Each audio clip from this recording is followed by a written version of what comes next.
Muraho neza rubyiruko namwe bangavu, murasuhuzwa na Ishimwe Claude, mbahaye ikaze. Uyu munsi rero nk'uko twabyiyemeje tuzajya tubagezaho amakuru ya nyayo kandi yizewe ajyanye n'ubuzima bw'imyororokere. Tubasabye rero kudukurikira. Uyu munsi turabagezaho ibice bigize imyanya myibarukiro y'abagabo. Ibice bigize imyanya myibarukiro y'abagabo twabigabanyamo ibyiciro bibiri. Igice cya mbere ni imyanya myibarukiro y'abagabo igaragara inyuma. Ni imyanya tubona, umuntu abona cyangwa se nyirayo akaba yayikora akayibona. Igice cya kabiri ni imyanya myibarukiro y'abagabo ariko igaragara imbere. Iyi ngiyo turareba igishushanyo mbonera kigize ibyo bice by'imyanya myibarukiro y'abagabo igaragaramo imbere.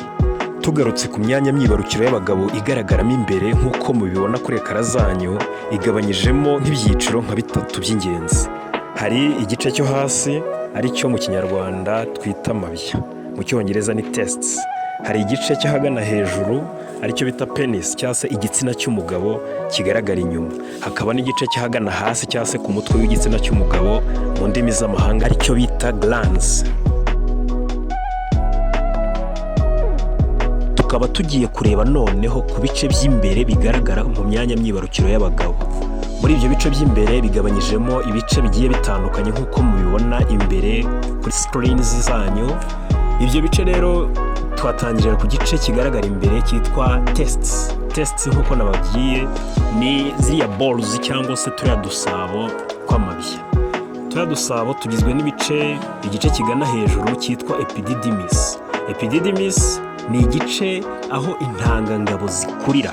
Nicyo gice kibika intangangabo ndetse kikazitransporta cyangwa se kikazitwara iyo zimaze gukura zabaye mature nerves, aho zigenda mu gihe umugabo ari gukora imibonano mpuzabitsina zigasohoka ariko zivuye muri epididymis aho zakorewe ndetse zikanakurira.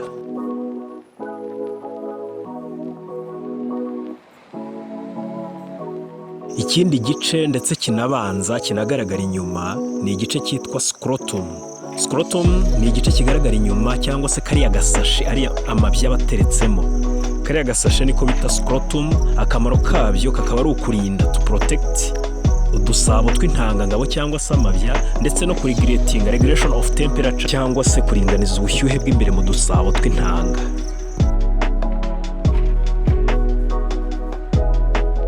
Ikindi gice kigize imyanya myibarukiro y'umugabo igaragara imbere ni igice cyitwa urethra. Urethra ni umuyoboro unyuramo inkari zivuye mu ruhago zijya hanze, cyangwa se ikaba umuyoboro unyuramo intangangabo zivanze n'amatembabuzi mu kinyarwanda twita amasohoro, zisohoka hanze zinjira mu myanya myibarukiro y'umugore mu gihe cy'imibonano mpuzabitsina. Ikindi gice kigaragara imbere mu myanya myibarukiro y'abagabo ni igice bita prostate cyangwa se prostate.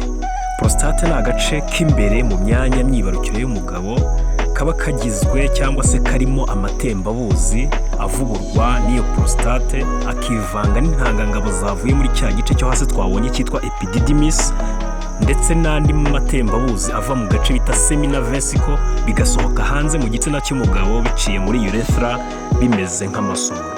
Uwo ni wo mumaro w'ingenzi w'aka gace ko mu myanya myibarukiro y'umugabo kitwa prostate cyangwa se prostate. Ikindi gice ari nacyo gice kigaragara inyuma tubona ni igice cyitwa penis. Penis cyangwa se igitsina cy'umugabo ni igice kigaragara inyuma. Icyo gice nicyo gifatika kiba kiri inyuma ku myanya myibarukiro y'umugabo, kikaba gifite umumaro wo guhagarara cyangwa se to be erect. Gifasha umugabo mu gikorwa cy'imibonano mpuzabitsina kigahagarara, to be erect, cyo byo mu kinyarwanda bita gushyukwa. Twihuse, ikindi gice kigaragara inyuma ni ririya gufwa muri kubona ku gishushanyo bita pubic bones, ni igufwa ry'imbere. Hejuru yaho hari igice bita van der Waals. Van der Waals ni umuyoboro ukura za ntangangabo zari ziri muri epididymis nk'uko twabibonye, ukazitransporta zikajya guhura n'aya matembabuzi ava muri prostate gland ndetse no muri seminal vesicle. Ibindi bice tugiye gusorezaho bigaragara imbere mu myanya myibarukiro y'abagabo harimo iki gice bita ejaculation duct. Iki ngiki nacyo gifasha mu gusohora ya masohoro avanze n'intangangabo mu gihe cy'igikorwa cy'imibonano mpuzabitsina. igice cyo hejuru yacyo nk'uko mubibona kikaba cyitwa semina vesico nayivuze kenshi. Iyi nayifasha mu kuvubura aya matembabuzi ahura n'andi matembabuzi yavuye muri prostate gland, byose bikazamukana hamwe na za sperm cyangwa se intangangabo. Igice cya nyuma rero nk'uko mubibona kuri screen zanyu ni brother cyangwa se uruhaga. Akamaro karwo twese turakazi, bikaba ari ukubika inkari mu gihe zitaraba eliminated cyangwa se zitarasohoka hanze y'umubiri. Mwebwe ngimbi namwe bangavu mwadukurikiye kuri iyi nyigisho y'uno munsi y'ibice by'imbere ndetse n'ibice bigaragara inyuma bigize imyanya myibarukiro y'abagabo. Turabashishikariza gukora share, likes na subscribe no gukurikira channel yacu kuko tunyuzaho ibiganiro byabafasha.